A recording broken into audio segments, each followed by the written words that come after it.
mama o mawa bandeko nanga bosunga ngai bana oyo soko bazongi tenga soko na kufina kutika bangona. Amis de CongoFrance.com, bonjour et bonsoir. Bon, en Arabiso, Ebele, la 4 émission actualité à la IN, présentée par M. Didi Dipumba. Naibi Keboza Ebele, ya Rolanda émission Nabiso, Mbala Simatolobela Kibino par rapport à maman Oyo Abandaki, na mwana Oyo Abandaki au coucher, maman Nae, na Kata Kasai.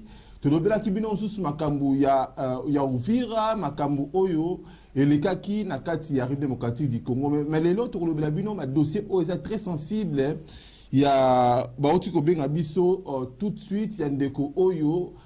Bengani bananae ou bien azongisi bananae na Kinshasa ndeko wana saki na Saint-Étienne azongisi bango na Kinshasa moi si nae a traité banawana comme des sorcières donc boye ba dossier ango pourquoi papa andimi a bengana bananae bazonga bananae basaki na kati ya France a bengana bango ba tika na kati ya Kinshasa banana bazolela ça fait vraiment pitié comme on a ba acte bongo et puis to robela paix. Dossier monsieur est sensible oyo ezo concerné bino batu obo na Arabie sur 4 émissions au actualité à la i nasanga mokote na sa na interlocuteur moko aza sur place oyo azali pe chroniqueur oyo aza proche ya monsieur Roger oyo azongisa ki bana na Kinshasa mais tolingi avant bomona invité na ngai bebo ki invité na ngai to tchela bino vidéo oyo Bomonike oyo ezolakisaki bana wana bana Kinshasa bazolela ezalaki na kati ya Kinshasa bolanda. On a dit que maman to ki classe maman habite wana bilamba te to zonga to kende ko tanga to zonga pe to kende ko shunga to bon sa vie na biso na bala na biso le ka bien. Voilà. Soukaina Tania Nesrim Dounia, vous m'entendez s'il vous plaît? Aidez-moi, je veux retourner en France pour étudier. Aidez-moi ici, on souffre. On boit de l'eau de la robinet. On veut retourner en France pour étudier. S'il vous plaît, aidez-nous. Voilà.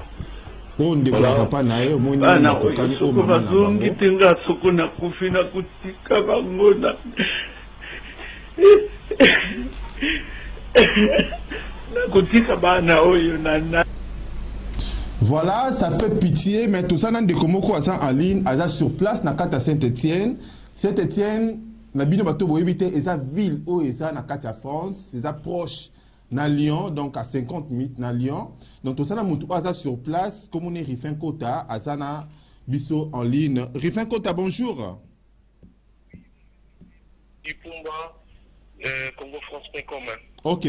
Par rapport à dossier Oyo, Biso, Pesi Biso pour passer message. Déjà, tu as Yosa proche, il y a M. Roger Makiese, Oyo, Azali, Papa, Yabana Oyo, Bazole, la Kata Kinshasa, Basaba, Basalaki, A, na Kati à France, O, Bazole, la Kata Kinshasa, Papa, na Bango, Azongisi Bango. Na Kinshasa pour des raisons Oyo a traité bango comme ba sorcière. Na yeba déjà yo approche il y a monsieur Roger Makiese ben impression na yosanine. Oui, ben impression a chose à côté vraiment ah cette étienne vraiment bougé par rapport à dossier yango na la délégation ou presque bato balenga qui na à part ça Congo France, du Congo France peut ba délégué qui tout mais que tout comment c'est pas sur le terrain. Comprendre les macamines aux les parcours en comment. Bon, pour l'instant, je dis vraiment à mon nom de papa ma c'était toujours peu moi si n'était mais que Luka ba mandekona ya moi si ba madi quand ça peut toujours ba mon pété mais toujours connu toujours que Luka mais c'est non ba toujours pour terna ba on va dire moi muké ba proche na bango ba perception version na bango qui moi si ndene église ba traiter bana baza ba ndoki ndenge ba traiter bana baza ba ndoki yango a comme un message pas mobile yango va se décider entre moi et mobile qui va sur bana bazongisa bango na Congo après si bana va faire kaka 2 ans en moment siko bazongisa bana na Congo parce que basa bandoki est-ce que basoki solution te ou bien initiative te ba kende ceux qui réellement basa bandoki baluka ba pasteur moko na kata Saint-Étienne wana oyo bakoki ko délivrer bango.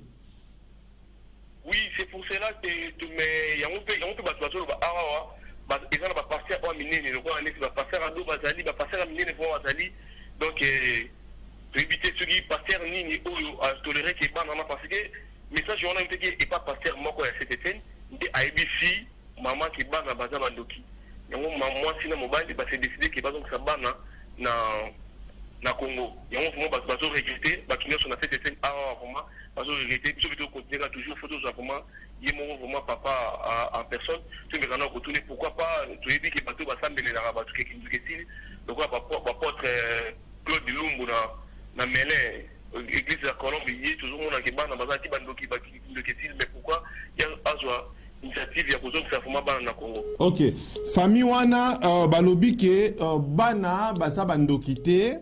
Famille Oyo, basana kati ya Kinshasa, ya famille ya Monsieur Roger Makese, oya bengana ki bana atiki bana na Kinshasa. Babi ke bana na baza bandokite parce que bakindaki na bana pa ba pasteur Mutombo, ba pasteur Sonika Futa, ba pasteur Ebele Oyo balobi ke bana na baza bandokite. Mais comment fait-il moi si a décidé ay bisa mobali na ye ke ba chasser ou ba zongisa bana na kati ya RDC?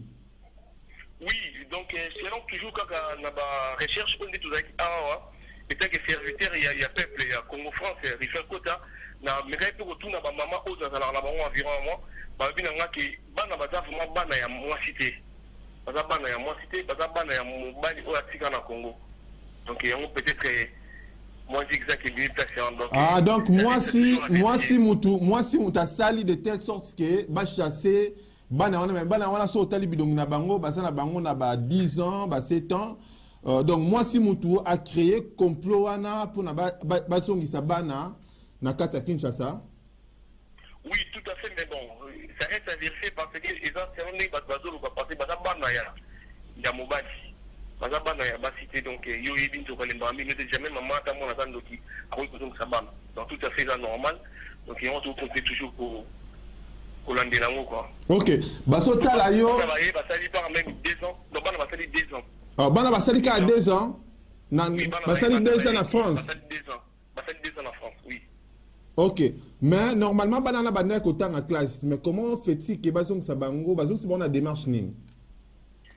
Oui, par rapport à cette démarche là donc il y a un mouvement de éviter il y a toujours une année qui vraiment tout comme na source tout quoi papa Roger Makese to kutana naye to kutana pena mama te ba mengana ko solo la vraiment en classique yango na meken ko benga bande ko ne ba maji kanda ba mama Karine atumenga ba basiko ba na CTT bandi ya kimbu ba mutu to ba mekana ko expliquer bien ba kilanga moyenne na ko zo mama to papa. OK, but bola ndawe belé Rifin Kota osana kati ya Saint-Étienne osa chroniqueur osa proche P il y a monsieur Roger Makese to etoye ba déjà eloko nyoko lo bana bateau yo bazolanda yo na kati ya congofrance.com na émission Oyo actualité à la IN. Oui, population tout dans la Congo France dans le monde donc ça fait ça Congo France confiance puis la confiance Oyo boss du Pumba après ça pour la recherche en tout cas population dès que mais ça vous a décidé en tout cas on va toujours décider pour qu'il le se mette en mboka donc to ringato ba qu'il le bikini côté ni to respectement toujours à vérifier. Bobino kuna bo se organiser na ndenge ni na kata Saint-Étienne. Est-ce que bo luki ba association ya bana ba association oyo so qui par la bana ou bien na école na bango place bana kotanga pona bokende quand même kotika doléance na bino pona bango ba sa ba démarche parce que banana bazaki inscrit déjà na kati école moko balande la bango et que pour bazongi sa bango na kati France na Saint-Étienne pour ba passer ba séjour na bango tranquillement ah. Oui, il y a vraiment tourné nazo kuma à tout à l'heure là nazo kuma la kutana la président ya ba congolais nyonso président Ndudi eza Ndudi donc nazo écouter na président Ndudi to me amekana ko solo naye avant que na kutana na papa Roger parce que il y a un président ya congolais nyonso donc ba congolais ont pris décision c'est ça que président Ndudi Raymond a joué décision donc on a écouté un président Ndudi Raymond sur la solo naye après ça fona le papa Roger surtout la demande de la population vraiment au congofrance.com. Ok, merci beaucoup Rifin Kota, japonais depuis Saint-Étienne pour congofrance.com. Merci. Donc, wana botu kolanda Rifin Kota Oazali, chroniqueur, responsable, nakati à Saint-Étienne. Voilà, à Ebisibiso, détail, vraiment, détail, même moi, flash par rapport, il y a dossier, wana ndenge et sur les cas, par rapport, il y a M. Roger. Makiese, donc, natikeli bino sous vidéo, on a bino batbebe ko région de Biso, bolanda yango. Nazo kokate, bana bava na assistance sociale ou bien na foyer. Bava na baona ndako wana te bande ko na assistance sociale ou bien na foyer. Po bana bana social otanga, so ba moni baninga bazo kende balati uniforme, bazo plaire nazo kokate. En tout cas, boyo ke ngai mawa, boyo ke la mubanga mama o mawa bande ko nanga, bosunga ngai. Bana oyo soko bazongi tenga soko na kufi na kutika bangona na kutika bana oyo na Mayel Kelia Madame Lauriane souci nange eza mpona nazonga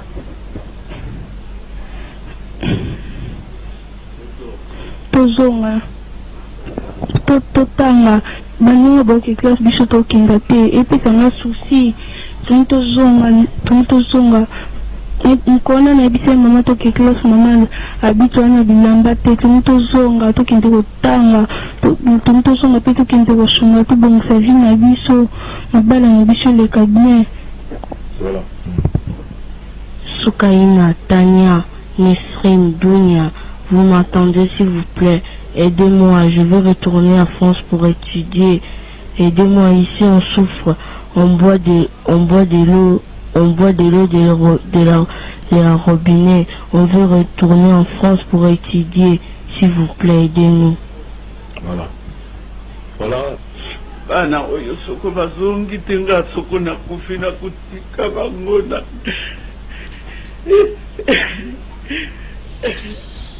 Ça fait pitié comment on a bilo raboye,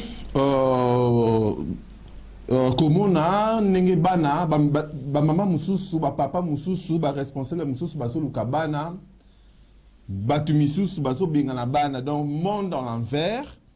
Voilà, traité bana on a comme des sorcières, basa mi balé, basa maman pas ça, baso lela, basa na moyen, basonga. Na France te bazonga na Saint-Étienne te pour continuer bâtir na bango tranquillement bino moko boyebi situation il y a RDC comment ça se passe là-bas mais bana oyo bazoyi quand même chance ya koya na regroupement familial oyo monsieur Makiese abengisaki bana nae mais ko sala ke moi si ya monsieur Makiese oyo assemblée na église moko toko kotanga kombo te pour la publicité. Église wana nde ba lobi ke bana na basa bandoki nde papa Makiese atali alobi po fa na mwasi na bien il faut bana wana basonga Kinshasa. Ça fait pitié, c'est vraiment déplorable comment on a art aboye mais ceux qui wana bese bo contacter famille wana ou ça bo aider bango bo benga na numéro oyo donc 00243 89 36 31 507 dans la bandeli 00243 89 36 35 557 donc 557 à la fin bobenga bango peut-être bino bato monter à malam beaucoup sa solution pebiso bato média to ça quand même quelque chose oyo et que ça la ke bana wana basa ba richesse bana wana basa bana oyo pe un jour on sait jamais ba ko ko sunga pe ko aider baninga na bango misusu. Merci beaucoup na bino bato bolanda ki biso. C'était monsieur Didi Dipumba oyo a salaka toujours émission ya actualité à la in pour na ko informer bino na ba dossier surtout quel que soit sensible oyo préoccupé ba congolais donc voilà et ça souci na biso ya ko informer bino restez toujours branchés na kata congofrance.com.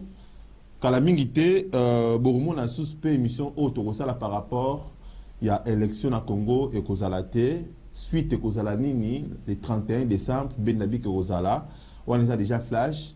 Merci beaucoup à Rifin Kota japonais depuis Saint-Etienne. Merci aussi à Sandra Malouma, manager aujourd'hui. Merci à Junior Boukson Boukassa, les managers du site congofrance.com.